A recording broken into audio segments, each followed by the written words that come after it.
Un gran saludo a todos mis hermanos y amigos. Otra vez nos encontramos porque tengo muchas cosas pendientes para compartir con ustedes.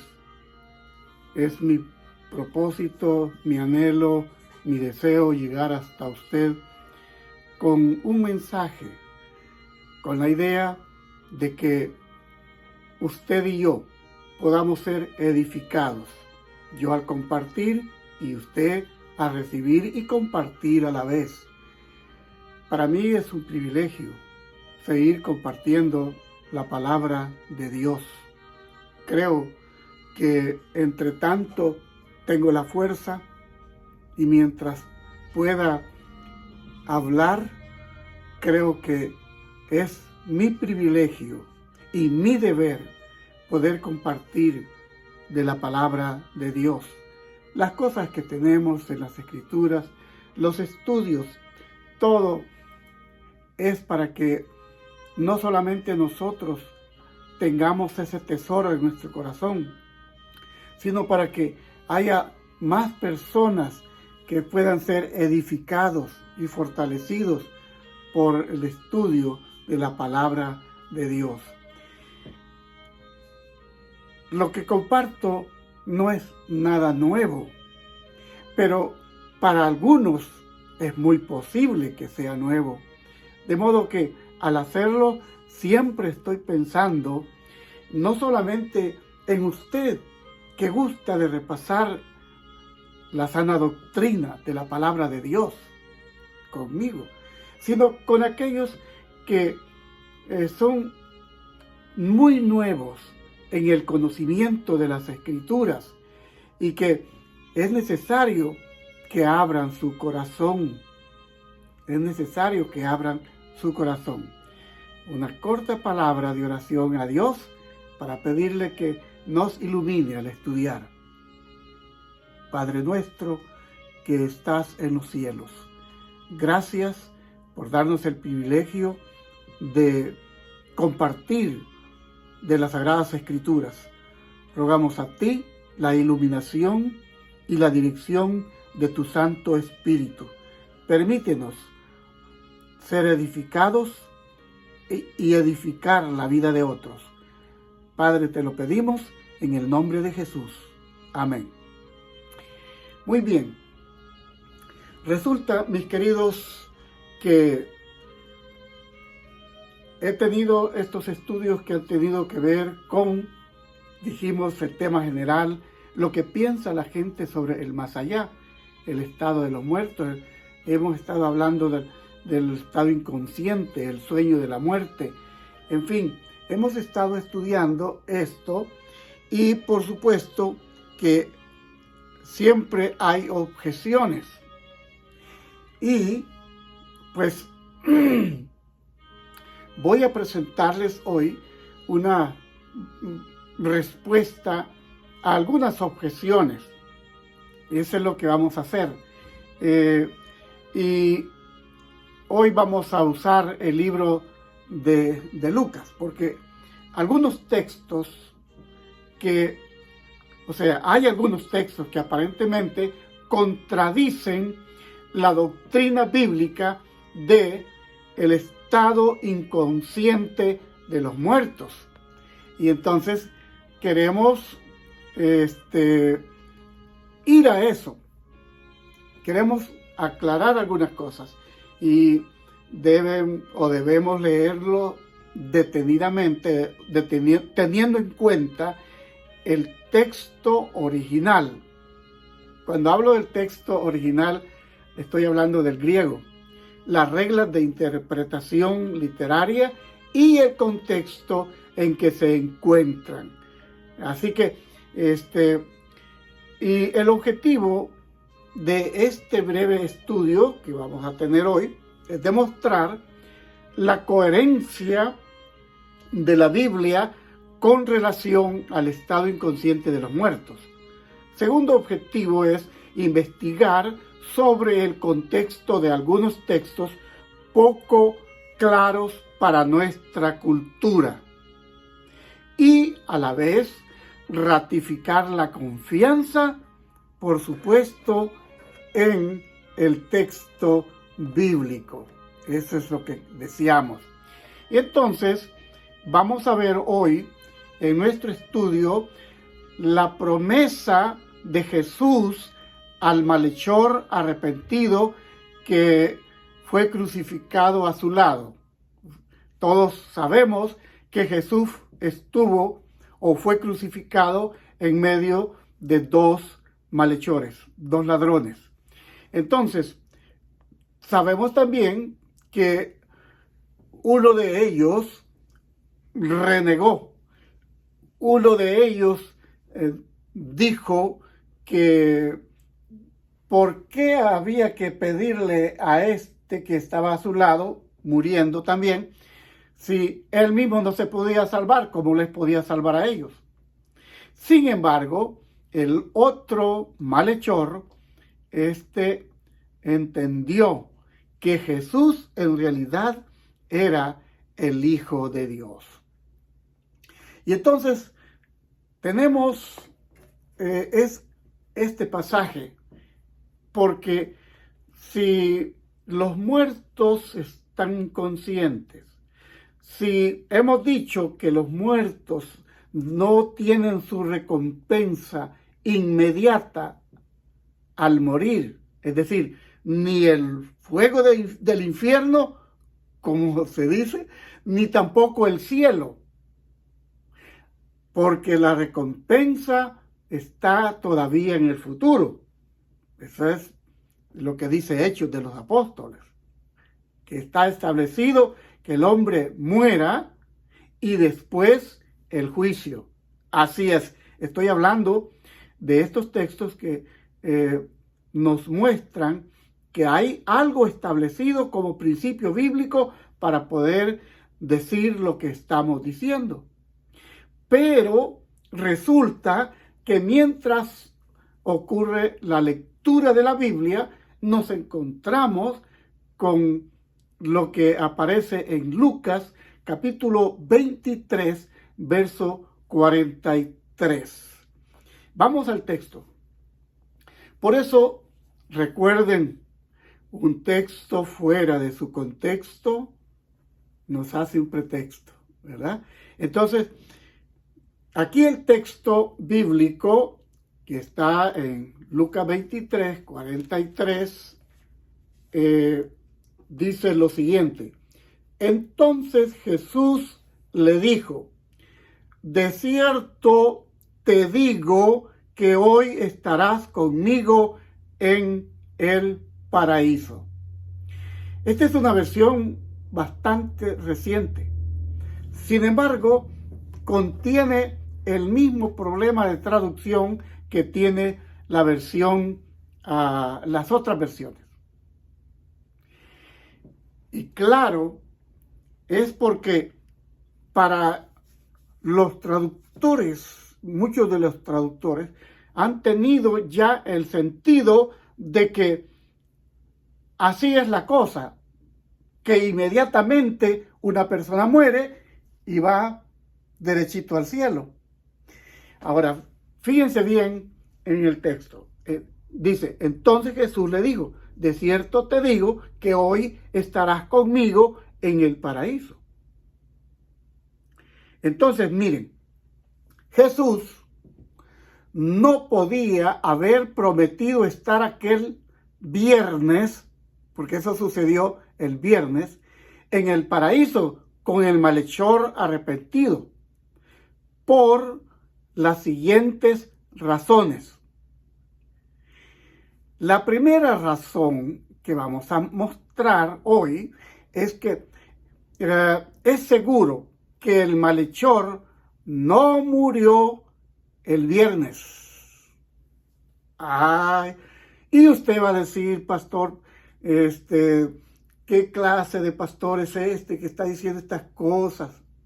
Señores, acuérdense, hay más que leer y hay más que entender, y ahora yo voy poco a poco.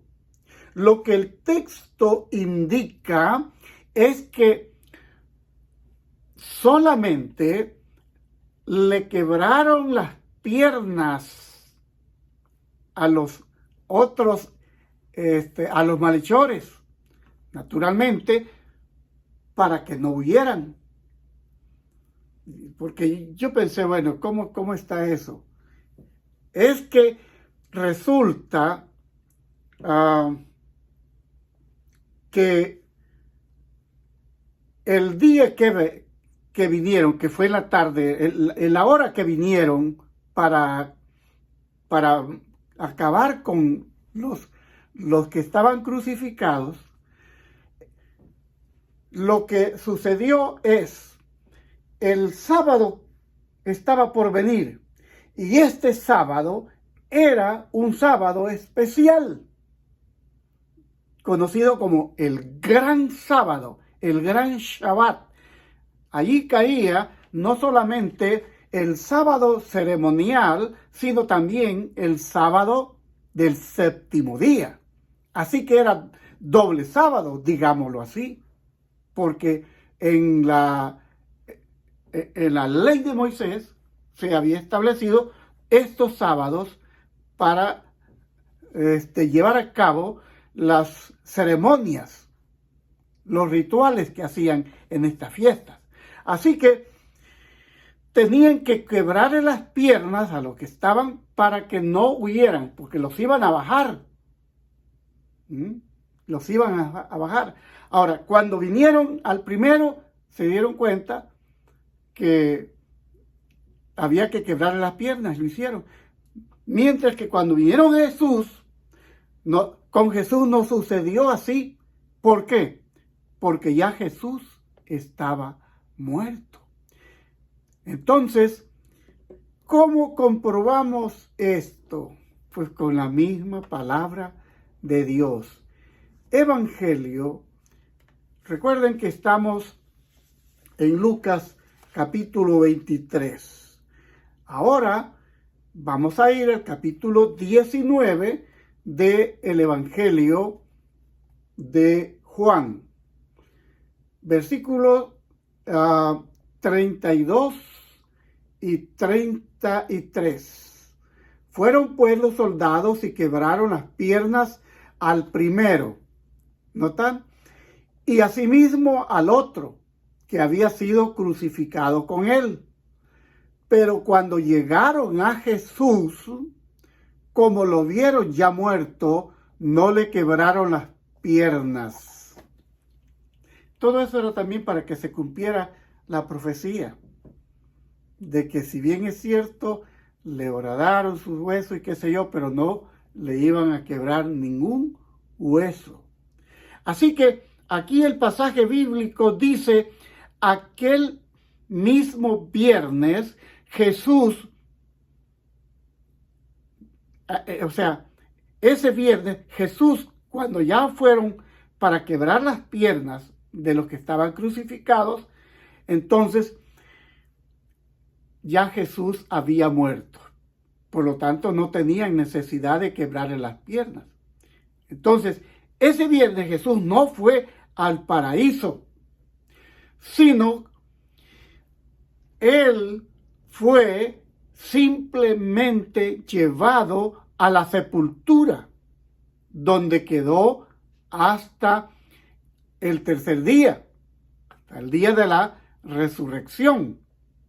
De hecho, en ese día, él mismo dijo a María Magdalena que aún no había subido a su Padre.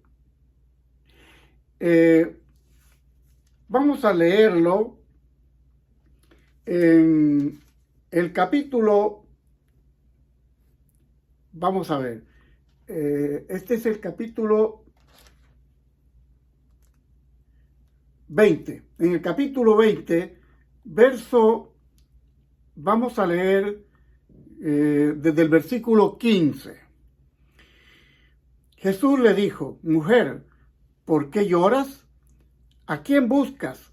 Ella, pensando que era él el jardinero, otras versiones dicen el hortelano, le dijo: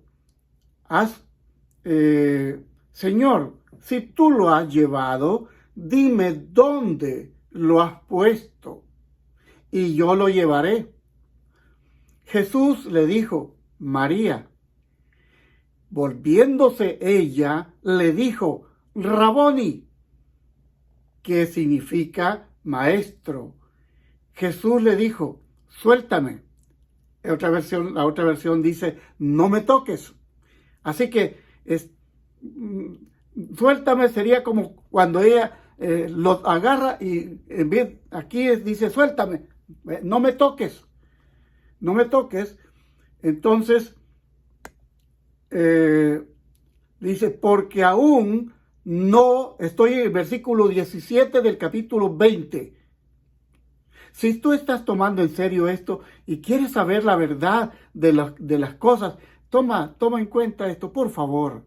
Mira, el versículo 17, Jesús le dijo, suéltame o no me toques, porque aún no he subido a mi Padre. Él no había subido todavía al cielo. Si ustedes siguen leyendo, en los cuatro evangelios, cuando Él va, después de la resurrección, Él va al cielo para presentarse y mostrar su victoria sobre la muerte. Pero ese mismo día, Él vuelve para estar con ellos por la noche de ese primer día ese primer día de la semana, que fue el domingo, conocido como domingo de la resurrección. Entonces, aquí tenemos que Jesús no fue el viernes al cielo. Jesús no fue el viernes al cielo. Y ahí tenemos, porque aún no he subido a mi Padre. Pero ve a mis hermanos y diles, subo a mi Padre y a vuestro Padre, a mi Dios y a vuestro Dios. ¿Ve? Entonces, vamos a ver aquí entonces algo más en el texto. El texto original griego, en el texto original griego, no aparece la conjunción que. No aparece. Y recuerden que la puntuación, la Biblia no fue escrita con puntuación. La puntuación fue escrita para el siglo XVI con las imprentas. Y esa partícula que, esa conjunción que, no aparece. El griego es joti, es la palabra griega, joti, que.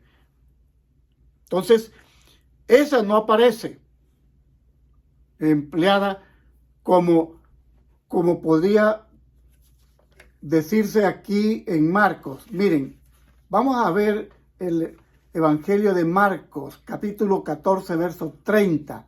En Marcos, sí, el hoy, porque el problema es que de cierto te digo que hoy, pero lo que Jesús en realidad le dijo, de cierto te digo hoy, estarás conmigo en el paraíso.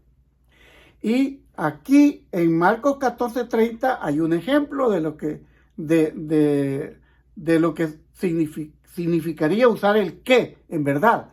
Aquí dice, y le dijo Jesús a Pedro, por supuesto, de cierto te digo que tú hoy, hablando de que ese día, que tú hoy, en esta noche, antes que el gallo haya cantado 2 veces, me negarás 3 veces.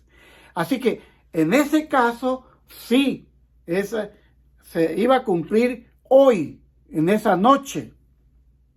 Pero en el caso de Lucas 23:43, en realidad esa partícula que no existe en el original, no aparece. No aparece. Ahora, quiero que vayamos y volvamos a Lucas, porque todavía Lucas tiene que revelarnos algo más en el Evangelio, el capítulo 23 de Lucas, verso 42 ahora, porque el texto que nos da la objeción es el verso 43, pero el contexto nos ayuda todavía más a entender. Vamos a ir aquí y luego vamos a sacar una conclusión. El versículo 42 dijo, y dijo a Jesús, estamos hablando del ladrón, el que se arrepintió, y dijo a Jesús, acuérdate de mí cuando vengas en tu reino. Acuérdate de mí cuando vengas en tu reino. ¿Está oyendo bien? ¿Está escuchando bien? El mismo ladrón sabía que no podía ocurrir nada ese mismo día. Que si algo Jesús iba a hacer por él, sería en su venida. Así que el mismo ladrón que estaba crucificado con Jesús sabía lo que significa la segunda venida, la resurrección. Y él le dice, acuérdate de mí. Lea por favor el texto, el 42. Acuérdate de mí cuando vengas en tu reino. Cuando venga, en su venida. Acuérdate de mí. Notan, la doctrina bíblica no se contradice. Ahora Jesús le dice, y allí vamos a quitar el qué, porque el qué no existe en el original. Allí tiene que decir, de cierto te digo hoy. Quitamos el qué. No es de cierto te digo que hoy, sino de cierto te digo hoy. Y allí viene la coma. Estarás conmigo en el paraíso. ¿Comprenden? No quiero hacer muy largo el estudio. Quiero cerrar en realidad aquí. Pero realmente lo que Jesús hizo en aquel día fue prometerle al ladrón que estaría con él. O sea, que el ladrón resucitaría o resucitará en el día cuando Cristo venga por segunda vez. Así que este texto manifiesta la seguridad de la salvación para ese hombre. Mi querido amigo, creo que algunos que no pudieron tomar la decisión mientras han vivido por alguna u otra razón, pero que llegó el momento de su partida de aquí, de morir, y entonces abrieron su corazón, creo que el Señor puede librarlo, porque Él es misericordioso. Y si la persona se arrepiente y pide al Señor que lo libre, lo librará y lo salvará, y cuando llegue el día de la resurrección, despertará. Así que eso que pasó allí es la seguridad de la salvación y no la entrada al cielo en el día que la persona fallece. Querido amigo, que Dios te bendiga. Quería ilustrarte esto, pero el tiempo que tengo para el espacio se me fue. Dios te bendiga y te permita comprender esto y sepas que el ladrón que murió en la cruz sí tiene asegurada la salvación, pero no está gozando de su recompensa en el cielo todavía, sino hasta cuando Cristo venga por segunda vez. Léelo bien en el Lucas 23:42. Que Dios te bendiga.